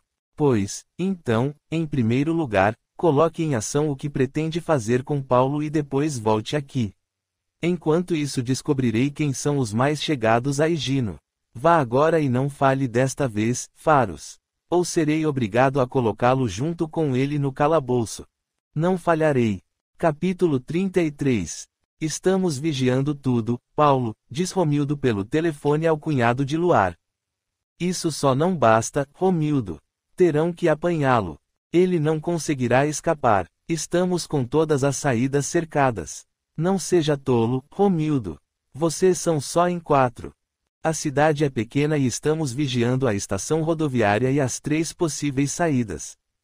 Por que não entraram novamente na farmácia e fizeram o serviço? Haviam homens lá para defendê-lo e ao tal de Medeiros. Mas vocês estão fortemente armados, Romildo. Por que não liquidam logo com isso? Ele ainda vai lhes escapar novamente. Isso não será possível.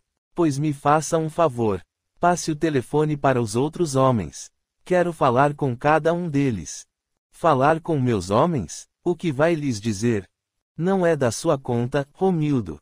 Sou eu quem está pagando a conta, não sou. Sim, mas... nem mais, nem menos. Dê-me agora o número dos telefones dos outros. Quero falar-lhes. Está bem, anote aí. Romildo passa os números e desliga. Paulo liga primeiro para Soares. Alô, aqui é Soares. Soares, quero fazer uma proposta, mas não quero que Romildo fique sabendo. Pode falar, Paulo.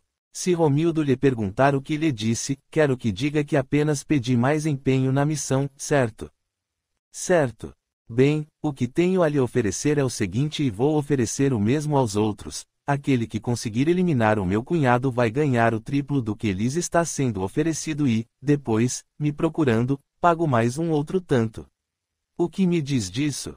Acho muito bom. Com isso você quer dizer, se necessário, podemos agir por nossa própria conta. Cumpra as ordens de Romildo, mas se uma oportunidade melhor aparecer, não perca tempo e elimine Lelis, mesmo contra as ordens dele. Estou achando que ele está querendo fazer um serviço limpo demais. Também acho. Muito bem, vou desligar. A propósito, procure verificar se existe outra saída na cidade. Certo. Até mais. Até mais. Paulo liga para os outros dois e lhes oferece a mesma coisa. Alguns minutos se passam e Romildo liga para Soares, que atende prontamente. O que Paulo queria, Soares? Pergunta Romildo, um pouco preocupado. Nada, não. Apenas pediu que eu me empenhasse mais na missão. Pediu isso, mas quem está organizando esse trabalho sou eu e vocês não poderão fazer nada além do que eu lhes ordenar.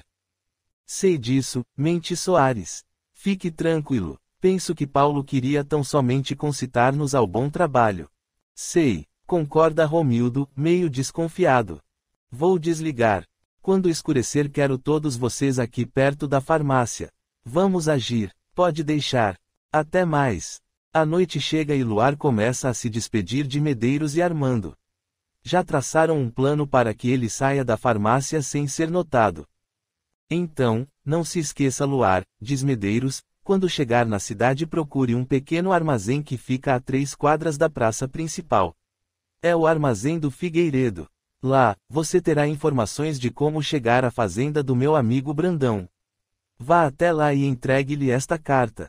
Medeiros entrega a carta a Luar, que agradece por tudo o que está fazendo por ele. E qualquer problema, Luar, por favor, telefone para mim. Aqui está o número, diz Armando, entregando-lhe um papel. Muito obrigado também, seu Armando. Que Deus o abençoe. Eu é que tenho que lhe agradecer muito. Afinal de contas, não fosse sua bondade, não teria encontrado o meu sobrinho. E como está ele? Está bem e bastante animado. Amanhã o levaremos a um médico para um exame geral. Depois, ele fará um tratamento para livrar-se do vício. Vou orar por ele, seu Armando. O homem fica pensativo por alguns segundos e, tomando coragem, pergunta a Luar. Escute Luar, gostaria de lhe fazer uma pergunta. Talvez seja uma tolice, mas uma vez ouvir falar que os espíritas, quer dizer, os médiuns, têm a capacidade de saber o passado das pessoas e ler o futuro. É verdade? Luar pensa um pouco e responde com convicção. Sabe, seu Armando, muitas vezes até podemos fazer isso. Verdade? Sim. E como se faz? É muito simples. Mas é necessário ser médium para isso, não? Talvez, uma mediunidade especial. Nem sempre. Não. Não. Na verdade, qualquer pessoa pode conseguir ver o passado e prever o futuro. Não acredito. Se o Senhor quiser, poderei ensiná-lo. Você pode me ensinar a ver o passado e o futuro? Exclama Armando, interessado. Posso. É muito fácil. Medeiros também se interessa pelo assunto. E como pode ser isso, Luar? Pergunta. Vou ensinar ao seu Armando e o senhor preste bastante atenção. Aprenderá também. Meu Deus, não acredito. Exclama, ainda, Armando. Para falar a verdade, quinta-feira mesmo, o Senhor teve a oportunidade de ver o seu passado. Eu vi o meu passado, quinta-feira. Sim, e, a toda hora, está vendo o seu futuro. Como assim? É muito simples, seu Armando. Como já me ouviu dizer, vivemos nós, espíritos encarnados, neste planeta de provas e expiações, a fim de aprendermos as lições da vida e evoluirmos para mundos melhores, certo? Certo. Muito bem. Sabe também, que já passamos por diversas encarnações até os dias de hoje e que, evidentemente, já tivemos algum progresso, pois já conseguimos entender muitas coisas, sermos honestos e até, de certa forma, criaturas boas, correto? Correto. Quinta-feira, quando o Senhor, junto com seu Clóvis e sua esposa, Dona Alice, esteve naquela cadeia que abriga muitos encarcerados, acabou de ver o próprio passado. Como assim? Armando e Medeiros encontram-se com a atenção presa nas palavras de Luar. O Senhor há de convir que hoje detenhamos uma condição bem mais evoluída do que a daqueles presos. Sim. Mas sabe também que, do ponto de vista moral, já devemos ter passado por situações de inferioridade como a deles, em encarnações anteriores. Na verdade, já fomos como eles e é evidente que se atualmente estamos mais evoluídos é porque alguém nos ajudou nisso, assim como devemos fazer com todos aqueles que vemos ainda numa situação de desenvolvimento moral inferior à nossa. E é assim que tudo caminha e é por isso que Deus nos coloca lado a lado uns com os outros para que possamos auxiliar e sermos auxiliados. Da mesma forma, quando o Senhor conheceu alguém, um espírito como seu Medeiros, deve ter percebido que nele devemos buscar o exemplo para os nossos próximos passos em direção ao nosso futuro. Medeiros abaixa a cabeça, humildemente. Estou entendendo. Você quer dizer que quando quisermos ver o nosso passado e o nosso futuro, basta que olhemos para os mais necessitados e para os mais evoluídos moralmente, pois assim estaremos enxergando o nosso passado e o nosso futuro. Isso mesmo, vendo nos outros o nosso próximo passado, nos lembraremos que um dia fomos auxiliados e que, da mesma forma, teremos que auxiliar também. De maneira análoga, quando virmos alguém mais evoluído que nós, estaremos olhando para o nosso futuro desde que sigamos fielmente aquele exemplo, ou seja, auxiliando sempre os mais necessitados, como também o fomos. Entendi tudo, Luar. Realmente, durante toda a nossa vida, estaremos nos confrontando sempre com o nosso passado e com o nosso futuro. Quando nos deparamos com alguém mais necessitado que nós, em termos de moralidade, é como se estivéssemos olhando para um retrato de nosso próprio passado. Creio tê-los ensinado a ver o passado e o futuro, certo? Certo, Luar, responde Medeiros. Só não concordo com a colocação que fez sobre mim. Não sou nenhum exemplo de futuro, não. Seu Medeiros, sei que não irá se perder nas malhas da vaidade, por isso posso lhe dizer que, para mim, o Senhor é um exemplo a ser seguido. Você tem toda a razão, Luar, concorda Armando, e, se quer saber de uma coisa, já está na hora de eu parar de viver na ociosidade. De hoje em diante, e se Medeiros me permitir, quero ajudá-lo na campanha dos remédios. Se eu permito, já se considere contratado. E quanto vou ganhar? Brinca Armando. Isso você deverá se entender com eles lá em cima, responde Medeiros, apontando para o alto. Deus é nosso patrão e Jesus, seu encarregado imediato. Ouvi dizer que estão pagando muito bem. Aliás, se querem saber, diz Luar, eles nos pagam adiantado e trabalhamos muito pouco pelo muito que recebemos. Você tem razão, Luar. Você tem razão. Capítulo 34. Luar, já está chegando a hora de você partir. São quase 19 horas e eles vão passar por aqui daqui a pouco. Você conversou com o João, não é? Está tudo combinado. Coloque isto por cima de sua roupa, Luar. Luar obedece, vestindo um macacão de cor alaranjada com uma faixa azul em volta do tórax. Agora, o boné. Luar guarda o seu dentro da mochila e coloca o que Medeiros lhe entrega. E a mochila? Você poderá pendurá-la num gancho que tem do lado do caminhão. Calce estas luvas também. Romildo e seus homens estão lá, ainda. Sim, o carro deles se encontra novamente estacionado a uma quadra daqui. Já disse aos meus amigos para não incomodá-los. Quero que fiquem por aqui até que você esteja longe. Vai dar tudo certo, Luar. Você vai ver, afirma Armando, animando-o. Tenho certeza disso. Oh, estava me esquecendo. Coloque este pacote na mochila. São sanduíches e aqui está o dinheiro que Armando deu para as passagens. Também quero que leve esta lanterna com você. Pode precisar dela. Neste outro embrulho, mais algumas coisas que poderá precisar. Obrigado, seu Medeiros. Obrigado, seu Armando. Espero que, daqui para frente, eu possa me ver livre deles. Em 2 noites seguidas, tudo pareceu repetir-se.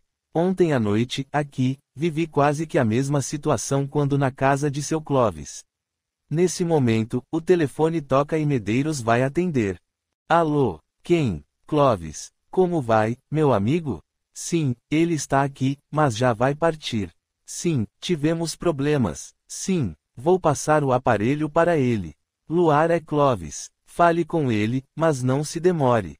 Alô, seu Clóvis, tudo bem? Sim, estou de partida. Localizaram-me. Seu Medeiros lhe conta tudo depois. Vou para uma outra cidade, na fazenda de um amigo dele. Seu Brandão, e Dona Alice? Sei. Dê-lhe um abraço e outro para o senhor. Sim, e quero lhe agradecer mais uma vez por tudo o que fez por mim. Como sumi daí? Venha, Luar, já estão se aproximando. Seu Clóvis, tenho que ir agora. Depois seu Medeiros conta tudo para o senhor. E Deus lhe pague, meu amigo. Que Deus o abençoe. Venha, Luar, pede Armando. Boa noite, que Deus o guarde e a Dona Alice. Luar desliga o telefone e se dirige até a porta da farmácia, numa posição em que não possa ser visto por Romildo e seus homens. Um caminhão que recolhe o lixo vem passando devagar na frente da farmácia. Quando ele encobre a visão de Romildo, Medeiros ordena a Luar. Agora, Luar, e que Deus o acompanhe. Luar sai para a calçada, pendura a mochila num gancho que existe ao lado da carroceria do veículo e caminha ao lado dele, apanhando os sacos de lixo, juntamente com os outros 3 homens da prefeitura. O caminhão continua andando e passa bem ao lado do carro de Romildo. Luar caminha do lado oposto, escondido pelo caminhão. Após uma quadra, entra numa rua transversal. Luar despe a roupa, o boné e as luvas, entrega para o motorista, apanha a mochila e, despedindo-se dele, dispara pelo caminho que Medeiros lhe indicara. Caminha por cerca de uns 30 minutos até se deparar com a estreita estrada rural. Lê uma placa que se encontra ali, conforme Armando lhe dissera e segue por essa estrada. Seu Medeiros disse que este caminho vai dar na estrada de rodagem, próximo a um posto de gasolina, onde poderei tomar o ônibus. Pensa, meu Deus, mais uma vez parece que a história de anteontem se repete. Espero que o motorista permita que eu biarre, partindo do posto. Pelo que me disseram, terei que andar por cerca de uns 20 minutos até encontrar uma capela e ali virar à esquerda, rumo à estrada. E Luar caminha calmamente, já que o ônibus só sairá às 7 horas da manhã. É noite de lua cheia e o caminho encontra-se bastante claro ou, pelo menos, é possível enxergar a estrada e as árvores que a margueiam. Mais de 30 minutos se passam e Luar finalmente se depara com a capela e a estrada que parte dela à esquerda. Já está ingressando nela quando ouve uma voz. Não entende de pronto. Apura mais os ouvidos até que a ouve novamente, desta feita, mais perto. Papai, você veio me buscar. Olha para trás e vê um vulto que vem correndo em direção a ele. Parece ter a estatura de uma criança, inclusive o tom de voz lhe soa como tal.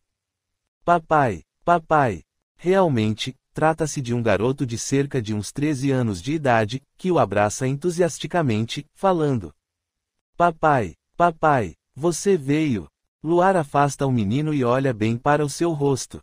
Quem é você, garoto? Eu não sou seu pai. O jovem fixa bem seu olhar nele e não esconde a sua decepção. Você não é meu pai. Não sou seu pai. Quem é você? Onde mora? Papai vai vir me buscar.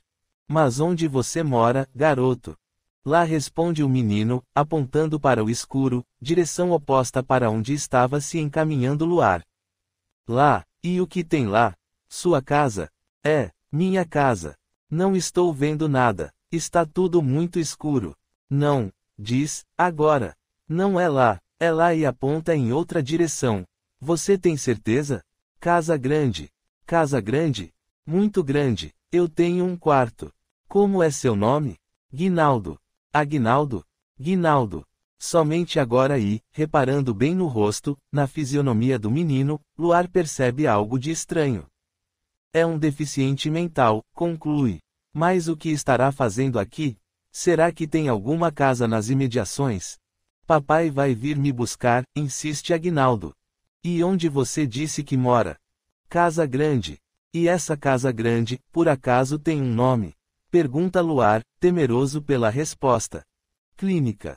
Clínica. E qual o nome dessa clínica? Ela se chama Clínica. Clínica. Só Clínica? Clínica. Você sabe onde fica essa clínica? Lá responde, apontando agora numa outra direção. Meu Deus, o que faço? Papai mandou você? Não, Aguinaldo, seu pai não me mandou, mas responda-me uma outra coisa, há quanto tempo está aqui? Eu fugi. Você fugiu? Fugiu da clínica? Fugi. Papai vem me buscar. Você está com fome? Fome. Luar tira da mochila o pacote que Medeiros lhe entregara e dá um sanduíche para o garoto. Coma. Pode comer. O menino devora com avidez o lanche. O que devo fazer? Pensa Luar, até que resolve. Venha comigo, Aguinaldo. Você vai me levar para o meu papai. Vou tentar descobrir onde é essa clínica e levá-lo de volta. E papai? Depois ele vai buscá-lo.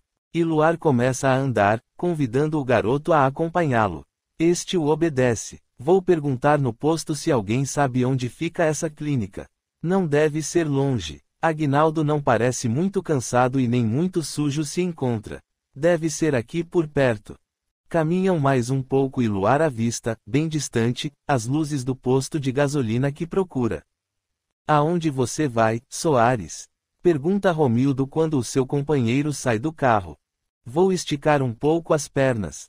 Quer chamar a atenção, Soares? Pergunta rapidamente Romildo. Só vou andar um pouco. Vou até aquela esquina e já volto. Não vá desaparecer, hein? Temos um trabalho a fazer. Soares se afasta, pensando. Há alguma coisa estranha acontecendo. Já fecharam a farmácia e não estão dando a mínima para nós. Nem aqueles homens estão mais lá. Parece que não estão nem um pouco preocupados com a nossa presença. O farmacêutico sabe por que estamos aqui, não chamou a polícia para não envolver o desmemoriado, manteve os seus amigos na frente de seu estabelecimento para que não nos aproximassemos e, agora, dispensou-os todos, cerrou as portas, apagou as luzes e saiu com aquele outro que descobrimos chamar-se Armando. Tentou sair sem que percebêssemos, mas não conseguiu. Soares caminha mais um pouco e para na esquina, continuando a matutar, que conclusão tirar de tudo isso? Espere, mas é muito simples, se a vigilância foi dispensada, se Medeiros saiu com Armando é porque Luar não se encontra mais lá. Aldo está vigiando os fundos da casa. Pensando assim, Soares atravessa a rua e passa por Aldo perguntando-lhe, tudo sob controle? Tudo, por aqui não saiu ninguém. Retorna até a esquina e começa a caminhar de novo, dobrando-a. Isso quer dizer que somente poderá ter se evadido diante de nossos olhos. Mas como, se ninguém passou por nós, a não ser? Ei, é isso mesmo, aquele caminhão de lixo. Sim, como fui ingênuo, logo eu que presto tanta atenção nas coisas e tenho o costume de enumerar tudo o que vejo. Mas é lógico, pelo que percebi, eram 3 os homens que estavam catando o lixo e quando passaram por nós eram 4. Mas é isso aí, ele passou disfarçado de lixeiro. Soares volta correndo ao automóvel e conta o que descobriu a Romildo. Este não lhe dá a mínima atenção. Ora, deixe de ser tolo, Soares. Você anda assistindo muitos filmes pela televisão. Disfarçado de lixeiro. Não seja tolo. Ele está lá dentro e desta vez não vamos falhar. Estou esperando apenas o farmacêutico retornar sozinho e abrir aquela porta. Você está enganado, Romildo. Ele não está mais lá. Repare que aqueles homens já foram embora. Os dois saíram e somente não chamaram a polícia para que Luar não se defronte com ela, que poderá querer lhe fazer perguntas que não poderá responder. Pare com isso, Soares. Volte até aquela esquina. Aldo poderá precisar de ajuda. Está bem, Romildo, está bem, concorda se afastando, mas com um plano já delineado.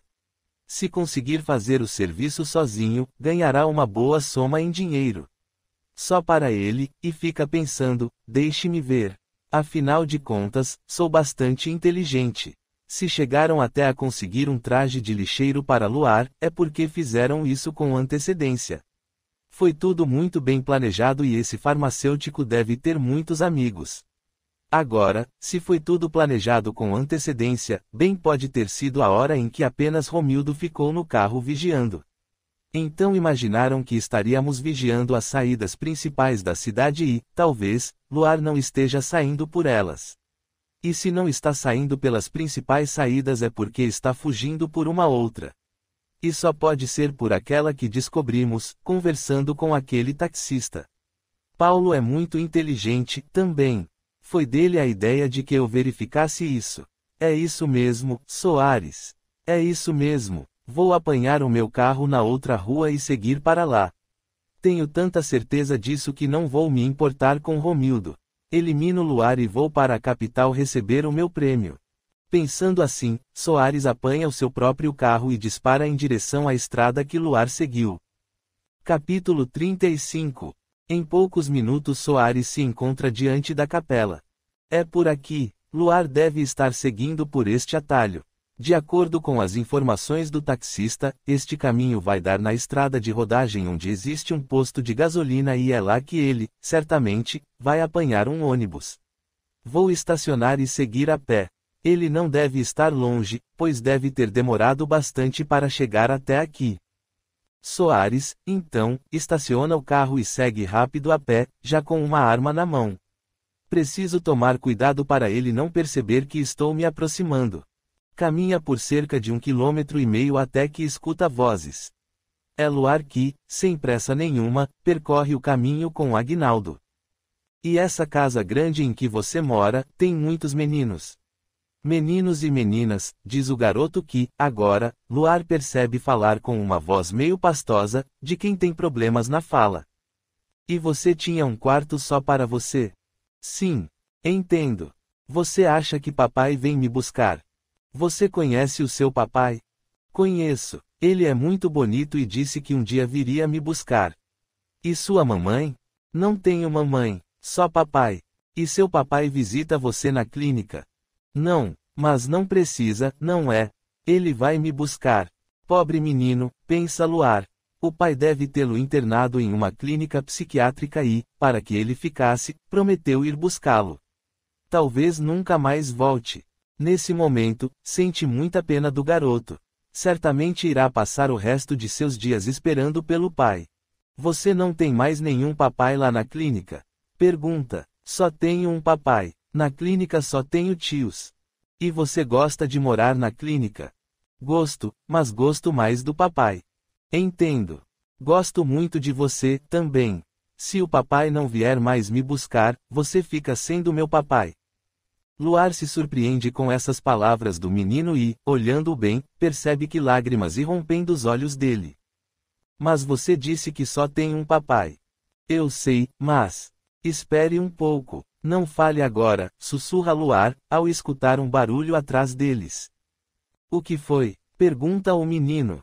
Psiu. Não fale nada agora, fala baixinho no ouvido de Aguinaldo.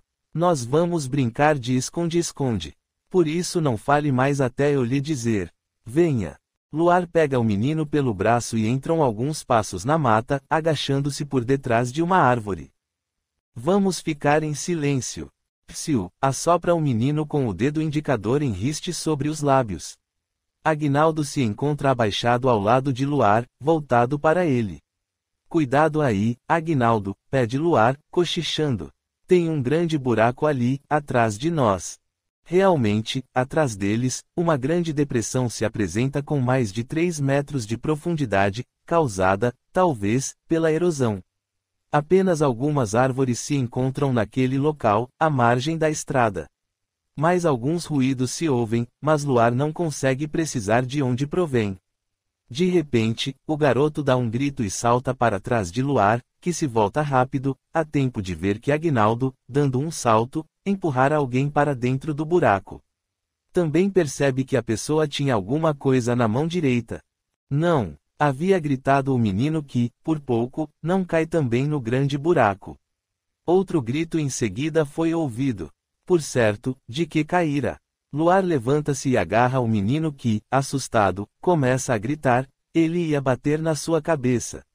Ele ia bater na sua cabeça. Tudo bem, Aguinaldo, tudo bem, acalme-se, agora está tudo bem. Sente-se ali, vou ver quem é. O menino obedece e Luar apanha a lanterna que traz na mochila, iluminando o buraco e procurando quem caíra, até que localiza um homem que geme deitado no fundo da vala. Quem está aí? Pergunta Luar. Tire-me daqui, acho que torci o pé, não consigo me levantar. Quem é você? Meu nome é Soares. Por que tentou me atacar? Tire-me daqui. Por que tentou me atacar? Insiste Luar. Sua cabeça está a prêmio. Ia me matar? Não, apenas desacordá-lo. Quem mandou você fazer isso? Tire-me daqui e eu falo. Nada feito. Fale primeiro. Não vou falar nada. Tire-me daqui. Só se me prometer que falará a verdade. Eu prometo. Então jogue o que traz aí com você. É uma arma, não é? E não adiantará nada negar-me. Quero que jogue essa arma aqui para cima ou vou-me embora e largo você aí. Devem existir muitas cobras dentro desse buraco. Eu vou jogá-la, mas tire-me daqui logo. Soares joga o revólver para cima e Luar o apanha, escondendo-o por entre uns arbustos. Não mexa nisto, Aguinaldo. É muito perigoso. Eu não mexo, responde o menino. Luar abre a mochila e retira de dentro um pequeno rolo de corda. Deve ser suficiente. Amarra uma das extremidades numa árvore bem próxima ao buraco e desce por ela. Chegando no fundo do buraco, amarra à cintura de Soares e sobe por ela, esticada que se encontra, amarrada à árvore e ao corpo do homem. Vou puxá-lo, mas terá que me ajudar, mesmo com problemas no tornozelo. Terá que se apoiar com os pés na parede da vala e puxar-se com as mãos nas cordas. Vou tentar. Ai, está doendo. Terá que aguentar a dor. Vou tentar. E Soares, num tremendo esforço, consegue sair do buraco, deitando-se extenuado no chão recoberto de mato e folhas. Como está o pé? Pergunta-lhe Luar. Dói muito.